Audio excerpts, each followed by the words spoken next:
আসসালামু আলাইকুম বন্ধুরা, হাই আমি রেজিয়া। আমার এই ছোট্ট সংসারে তোমাদের অনেক অনেক ওয়েলকাম জানিয়ে আজকে আরও একটা নতুন ব্লগ শুরু করছি। আশা করছি তোমরা যে যেখানে আছো ভালো আছো, সুস্থ আছো। আমরাও না বেশ ভালো আছি। তো দেখো সকালবেলা উঠেই চলে আসলাম রান্নাঘরে। তো রান্নাঘরে এসেই কিন্তু এই যে রান্নাঘরটা আর কি পরিষ্কার করে নিচ্ছি। আর সবাই কিন্তু সব গৃহিণীরাই রান্নাঘরটার মধ্যে আর কি তাদের সময়টা বেশি কাটে। তো রান্নাঘরটাই আগে সব সময় সবার পরিষ্কার পরিচ্ছন্ন রাখাটা জরুরি। তো সেজন্য রান্নাঘরে চলে আসলাম। এখন রান্নাঘরটা ঝাড়ু দিয়ে দিব সমস্ত। তো সকালবেলা উঠে একটু ফ্রেশ হয়ে নিয়েছি, চোখে মুখে জল দিয়ে তারপরে কিন্তু বাসি কাজের মধ্যে লেগে পড়েছি। তো বন্ধুরা, তোমাদের কেমন লাগবে অবশ্যই কিন্তু ভিডিওটা কমেন্টের মাধ্যমে জানাতে ভুলো না। আর যদি নতুন হয়ে থাকো বন্ধুরা, প্লিজ চ্যানেলটি সাবস্ক্রাইব করে পাশে থেকে যেও এরকম আরও নতুন নতুন ভিডিও দেখার জন্য। তো ওদিকে হাজব্যান্ডও উঠে পড়েছে, আমিও উঠে পড়েছি, আর আমার ছেলে বাবু এখনও ঘুমিয়ে আছে। তো দুজনে উঠে পড়েছি। আর আমার হাজব্যান্ডের কিন্তু শরীরটা অতটা ভালো না, জ্বর আসছে। তো সে কিন্তু জল এনে দিচ্ছে আর কি। আর সকালবেলা কিন্তু আমাদের যেমন আমি সকালে বাসি কাজকর্মগুলো সেরে ওর জন্য নাস্তা রেডি করি, আর এদিকে কিন্তু আমি আমার কাজকর্ম করি, আর ওদিকে কিন্তু বরমশাই সকাল থেকে উঠে জল আনাআনি করে। তো আজকে কিন্তু অর্ধেক জল আমিও ভরে দিয়েছি, পরেও এনেছে, কারণ ওর প্রচণ্ড শরীরটা খারাপ সেজন্য। তো জ্বর এসেছে বলতে পারো আর কি। কালকে রাত্রেবেলা একটা প্যারাসিটামল খেয়েছে, খাওয়ার পরে তো আর কি এখন সুস্থ একটু হলেও আছে। তো রাত্রেবেলা নাকি আরও আসে। তো রাত্রেবেলা ভয়েসটা দিচ্ছি, তো রাত্রেবেলা আবার ওষুধ খায়। তো আমি বলছি এরকম করে না খেয়ে তুমি একটু ডক্টর দেখাও, তাহলে ঠিক হবে। জ্বরটা ভিতর যাচ্ছে। কয়েকদিন আমারও ছিল, তো আমি আবার ওষুধ খাই নাই, আমারটা আবার অটোমেটিক কমে গিয়েছে। এখন আবার সর্দি কাশিটা একটু হালকা আছে। তো 2 দিন ধরে তো তোমরা আমার যারা ভিডিও দেখছো তারা তো ভয়েসটা বুঝতেই পেরেছো। এখন আমার আর কি অনেকটাই শান্তি আছি, ভালো আছি। তো বড়মশাই এখন একটু অসুস্থ হয়েছে।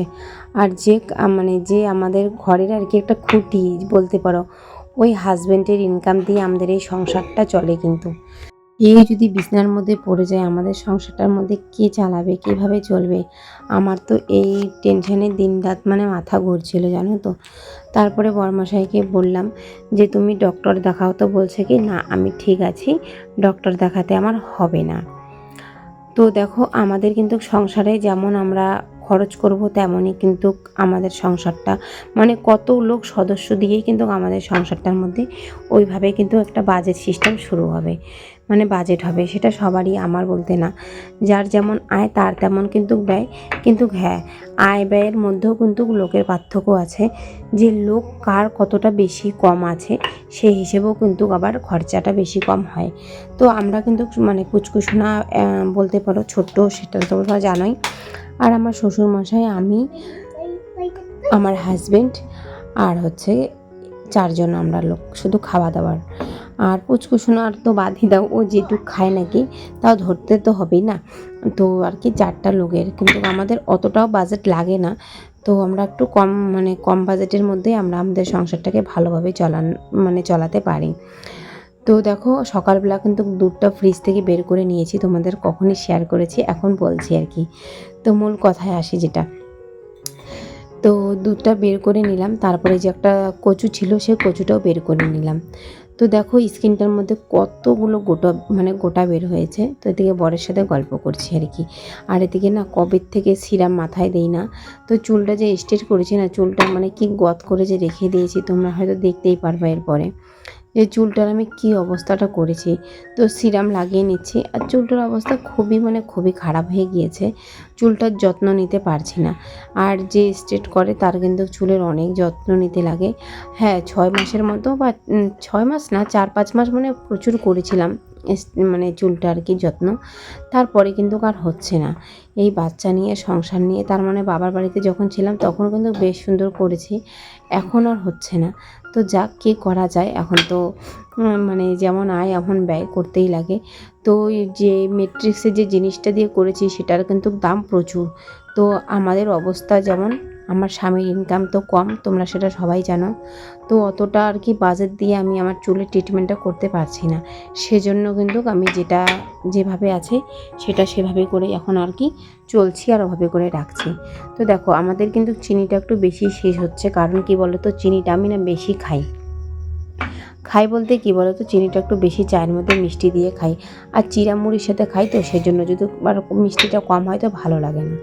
তো এদিকে চার মধ্যে চিনি দিয়ে দিয়েছি, এদিকে অর্ধেক চিনি কৌটোর মধ্যে ঢেলে রেখেছি, অর্ধেক আবার রেখে দিয়েছি।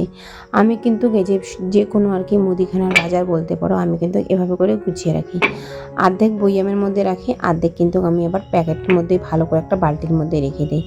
কারণ কি বলো তো, এভাবে করে রাখলে না অনেকটা দিন ভালো থাকে, আর অনেকটা দিন খরচা হলেও মনে করো বোঝা যায় যে এই খরচাটা এখন শেষ হয়ে গিয়েছে, ওখান থেকে ঢেলে নেব, তাইলে বড় মশাইকে বলবো সে এখন আবার নিয়ে আসবে। এভাবে করে আমি আর কি যেমন বাজেট ওরকম করে আর কি চলার চেষ্টাটা করি সব সময় একটা সংসারে বাজেট অনুযায়ী চলাটাই সব থেকে মনে হয় বেটার। তো আমরা কিন্তু একটা বাজেট অনুযায়ী চলি সংসারটা। তো সপ্তাহে বাজেট আর কি আমরা একটা করি। তো সেই সপ্তাহে বাজেট কিন্তু যেমন শাক সবজি বলো নিয়ে আসি, সেটা কিন্তু আমাদের এক সপ্তাহেরও বেশি চলে যায়। তো সেটা আর কি এক সপ্তাহেরও বেশি চলে যায় বলতে পারো। তো সেটা হচ্ছে তোমার কি বলবো বলো তো, যে মনে করো 200, 250, 300 টাকার মধ্যে কিন্তু আমাদের এক সপ্তাহের বাজার মানে শাক সবজিটা কিন্তু চলে আসে। কারণ আমরা তো অত শাক সবজি বললাম তো আমাদের কয়টা লোক, 4টা লোক, পুচকুসোনারটা ভারী দাও 3টা লোক আমরা খাওয়ার মতো, সেজন্যই কিন্তু আর কি অতটা আমাদের বাজেট লাগে না। 200-300-র মধ্যে আর কি সবজি বাজারটা আমাদের হয়ে যায়। তারপরে ওর ফাঁকে তো মাছ মাংস ডিম এটা তো খেতেই থাকি। এখন শুধু মাছটা আর ডিমটা কম খাওয়া হচ্ছে, কারণ ছেলেটার চোখে একটু প্রবলেম দেখা দিচ্ছে, সেজন্য আর কি। তো ডক্টর দেখিয়েছি, ওষুধ খাওয়ানো হচ্ছে, তো তাও আর কি না খাওয়াটাই বেটার। ডক্টরও বলেছে একটু কম খেতে, তো কম খাওয়ার থেকে না খাওয়াটাই মনে হয় বেটার। সেজন্য আর কি আমরা আর কি খাচ্ছি না। তো যেটা বললাম না, যেমন আয় অমন ব্যয়, সব সময় কিন্তু একটা বাজেট দিয়ে চলাটাই বেটার। তোমরাও কিন্তু একটা বাজেট দিয়েই চলো, তাইলে কি বলো তো, যে টাকাটাও জমবে, সেভিং হবে, কিছু টাকা রাখাও যাবে। তো দেখো এদিকে জামা কাপড় সমস্ত কিছুটা বের করে নিলাম, বিছনার জামা কাপড়গুলো আর কি, যে চাদর আর মশারি আছে, ফ্যানটা মুছে নিয়েছি, সমস্ত কিছু ঘরের মোছামুছি হয়ে গিয়েছে, আর সমস্ত কিছুটা এখন বের করে নিয়েছি। এখন এগুলাকে না ফলিয়ে রাখবো। এগুলা নোংরা হয়েছে, কয়েকদিন ধরে ধোয়াই হচ্ছে না। আর দেখো সার্ফও একটা বেশি নাই, তো একদম তলার মধ্যে লেগেই আছে, জল দিয়েছিলাম আর কি। ভিজা কৌটাটার মধ্যে হয়তো আমি বা বরমশাই দুজনের মধ্যে একজন ঢেলে নিয়েছি সার্ফের প্যাকেটটা আর কি। তো একদমই ভেজা, তো সেজন্য আর কি ওখানে অনেকটা লেগে আছে। তো এগুলা ধুয়ে পরে মেলবো। আর এই মশারিটা যে আছে না, এই মশারিটা কিন্তু এখনই ধুয়ে মেলবো। কারণ কি বলো তো, আমরা এই মশারিটা দিয়েই ঘুমাই। আমাদের মশারি কিন্তু 3টা, একটা ছোট ঘরে আর 2টা বড় ঘরে লাগানো আছে। তো বড় ঘরের 2টা আজকেই বের করেছি, মোটাটা হয়তো পরে ধুবো, আর যেটা ছোটটা আছে না ওইটা আগেই ধুয়ে নিব, ওটা ধুয়ে শুকতে দিব।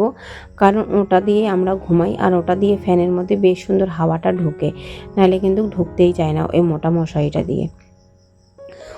ওদিকে কাপড় জামা সমস্ত কিছু ফুলিয়ে রেখে এদিকে চলে আসলাম রান্না করতে। আর আজকে শুক্রবার, তো শুক্রবারে আর কি মাংস নিয়ে এসেছি, বরমশাই নিয়ে এসেছে। আমি তো ভেবেছিলাম কি ডাল করব, আর ওই যে কচুটা যে ছিল না সকালবেলা বের করলাম, সেটারই ভাজি আর আলু সিদ্ধ করব। তো শুক্রবার তো বরমশাইয়ের তো শরীরটা ভালো না, তো আমাকে বললো কি আমি একটু মাংস এনে দেবো, আমাকে একদম ঝাল ঝাল কষা করে রান্না করে দিব। তো আমি বললাম ঠিক আছে তাহলে তুমি নিয়ে আসো। তো 100 টাকার আর কি মাংস নিয়ে এসেছে, তো সেটাই আর কি এত ঝাল দিয়ে রান্না করেছি। জানো তো কতগুলো কাঁচা লঙ্কা, শুকনো লঙ্কা, গরম মশলা বেটেছি। আর আমি কিন্তু বাটা মশলাটা দিয়েই রান্না করছি, কারণ আমার গুঁড়া আছে আর আদা রসুন, তো সেটাও প্রেস বলতে কি আমার তো মিক্সচার নাই, তো সেটাই কিন্তু শিলবাটাতে বেটে নিয়ে আর কি রান্নাটা করছি। আর শিলবাটার মধ্যে বেটে রান্নাটা করলে বেশ টেস্ট লাগে। তো মাংসটা তো একদম কষা কষা করব, আর এদিকে কিন্তু ডাল করব। তো ডাল করলে মানে মাংসটা কষা করলে তো ডাল করতেই হবে। আর এদিকে দেখো চাল ধোয়া যে জলটা ছিল না, সেই জলটা এখন গাছের মধ্যে দিয়ে দিয়েছি। আর চায় পাতা যে ছিল চা পাতাগুলোও দিয়ে দিয়েছি, কারণ এগুলা কিন্তু প্রচুর গাছের জন্য ভালো আর একটা সার। আর আমার গাছেরগুলোতে দেখতেই পারছিলে তোমরা সকালবেলা কত সুন্দর ফুল ফুটেছে বলো, সেই সুন্দর কিন্তু ফুল দিয়েছে গাছগুলোর মধ্যে। তো তোমাদের সাথে তো শেয়ার করেই ছিলাম। এদিকে আমার ডাল হয়ে গিয়েছে, মাংসটা ভালো করে কষিয়ে নিব, তার উপর দিয়ে আবারও গরম মশলা অ্যাড করব। এক তো গরম মশলা বেটেছি, তারপরে আবারও অ্যাড করব। আমার কিন্তু ডাল একদমই পছন্দ না, মানে বলতে পারো মাংসর সাথে আমার শুকনো মাংস শুকনো খাবার খেতে আমার বেশ পছন্দ লাগে। তো বরমশাই বলছে ডালও খাবে আর শুকনো করে রান্না করতে, তার মধ্যে শ্বশুরমশাই খাবে হবে না, মানে শুকনোর মধ্যে খেতে পারবে না, তার মধ্যে ছেলের জন্য তো করতেই হবে, সেজন্য। ওদিকে মাংসটা কষিয়ে নিয়ে ভালো করে রেখে দিয়ে এদিকে বাসনপত্র যা সমস্ত বের হয়েছে সেগুলো মেজে নিলাম। আর এদিকে এখন এই যে মাংসটা হয়ে গিয়েছে ঢেলে নিচ্ছি। তো মাংসটা কিন্তু বেশ টেস্ট হয়েছে, বেশ ঝাল হয়েছে। আর বরমশাই তো বলছে এক ফোঁটা নাকি ওকে ঝাল লাগে নাই, কারণ মুখটা মানে জ্বর আর কি তিতা হয়ে গিয়েছে, সেজন্য। তো এদিকে দেখো গ্যাস টেবিল সমস্ত কিছু মুছে নিচ্ছি। আমার তো রান্না কমপ্লিট হয়ে গিয়েছে, তোমরা দেখছি। আমি এখানে ভয় দিচ্ছি না, রাত্রিবেলা পুচকুসোনাটা এখনো পর্যন্ত ঘুমায় নেই, তো ও খেলছে। এখন তো ওকে আর মারতে পারবো না, কিছু করতে পারবো না। তো তোমরা একটু প্লিজ মানিয়ে গুছিয়ে নিও। আর রাত্রিবেলায় ওকে কই রাখবো, আর তার মধ্যে হাজব্যান্ডেরও শরীরটা ভালো না, সেজন্য আর কি ওকে নিয়ে ঘরে আমি ভয়েসটা দিচ্ছি। তো ফুলটা প্রথমে ওদিকে রাখার পর দেখছি বেশ খারাপ লাগছে, মানে রান্না করলে ফুলটা জ্বলে যাবে, প্লাস্টিকের না, সেজন্য আবার এদিকে রেখে দিলাম যেখানকার ফুল। আর ডাল করেছি আর মাংস করেছি। আর এদিকে দেখো গরুর দুধ একটু নিয়ে এসেছো দাদা ও পুচকুসোনাকে দেওয়ার জন্য, তো ওটাও গরম করে রেখে দিলাম। আর সকালবেলা তো আজকে হাজব্যান্ড মানে দুধ নিয়ে এসেছিলো, তো সেটা দিয়ে আমরা চা করে খেয়েছিলাম, আবার অনেকগুলো দুধ আছে। তো এদিকে এখন ঘর দুয়ারটা মুছে নেব। ঘর দুয়ার মুছতে এদিকে হাজব্যান্ড চলে আসে খেতে, কারণ ওর ভাড়া আছে, তো ভাড়া নিয়ে যাবে। তা আমি আবার বললাম তোমার শরীরটা না ভালো না, তোমাকে যেতে হবে না, তুমি অন্য কোনো বন্ধুকে দিয়ে দাও ভাড়াটা। তা বললো না যেতে তো হবে না, কামাই করলে খাবোটা কি। তো কি করব বলো, মধ্যবিত্ত সংসারে না, মানে এতটা কষ্ট আর এতটা খারাপ লাগছে। আমার কোনো কিছু হলে সে এতটা আমাকে ভালোভাবে আর কি এসে কেয়ার করে। আমি ওকে তাও বলছি যে মানে যেতে হবে না, আর তার আর কিছু তো করতে পারবো না বলো। ওকে বললাম যে যেতে হবে না, থাক তুমি যেও না, তুমি অন্য কাউকে দিয়ে দাও তোমার সেটা ভাড়াটা। বললো না, আমি যদি দেই আমার টাকাটা তো আর বাড়িতে আসবে না, তো টাকাটা তো কামাই করতে গেলে আমাকেই যেতে লাগবে। তো সকাল থেকে ভালো ব্যবসা হয়নি, সেই জন্য বললাম ঠিক আছে তাহলে খেয়ে দিয়ে যাও। পরে একটা জ্বরের ওষুধ খেয়ে দিয়ে আর কি গেল। তো বললাম যে তোমাদের রাত্রেবেলা আরও জ্বর আসে, শরীরটা প্রচুর খারাপ। এদিকে দেখো জামা কাপড় নিয়ে চলে আসলাম নদীর পাড়ে কাপড় জামা ধোবো। ওদিকে পুচকুসোনা মানে খাইয়ে দিয়েছি, তোমার দাদাভাইকেও ভাত দিয়ে দিয়েছি। ওরা খাওয়া দাওয়া করে আর কি ওখানে মানে একটু আরাম করছে। তো আমি তাড়াতাড়ি করে বললাম কি তুমি একটু আরাম করো, পুচকুসোনাকে নিয়ে আমি ফটাফট জামা কাপড়টা ধুয়ে একবারে মানে স্নান করে ঘরে আসবো। তো বললো কি ঠিক আছে তুমি যাও। তো আমি কাপড় জামা সমস্ত কিছু ধুতে চলে আসলাম। আর জানো তো আমি যখনই নদীর মধ্যে কাপড় জামা ধুতে আসি আমি একদম মানে ভিজে একাকার হয়ে যাই। তার মধ্যে নদীর জলটা না অনেকটাই বেড়েছে, জানো তো কি বলবো আর। তো আমাদের এই পাথরগুলো কিন্তু একদম ডুবে না, আর আজকে দেখছি এতটা ডুবে গিয়েছে কি বলবো।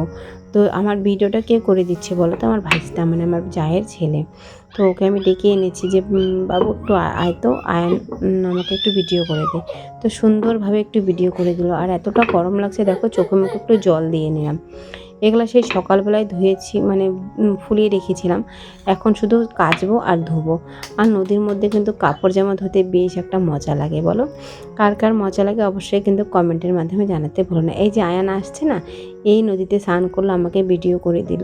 আমি এখন এই জামা কাপড়গুলো মেলে আবার সেই কলের থেকে বাথরুমে জল টেনে এনে স্নান করবো। জানো তো কি কষ্টটা লাগে বলো, আমাদের এই সারাটা দিন জল টেনে এনে কাজ করতে লাগে। এদিকে একবারে কাপড় জামা মেলে স্নান করে চলে আসবো, খাওয়া দাওয়াও করে নেব, তারপরে একটু আরাম করব, তারপরে তোমাদের সাথে শেয়ার করব ভিডিওটা।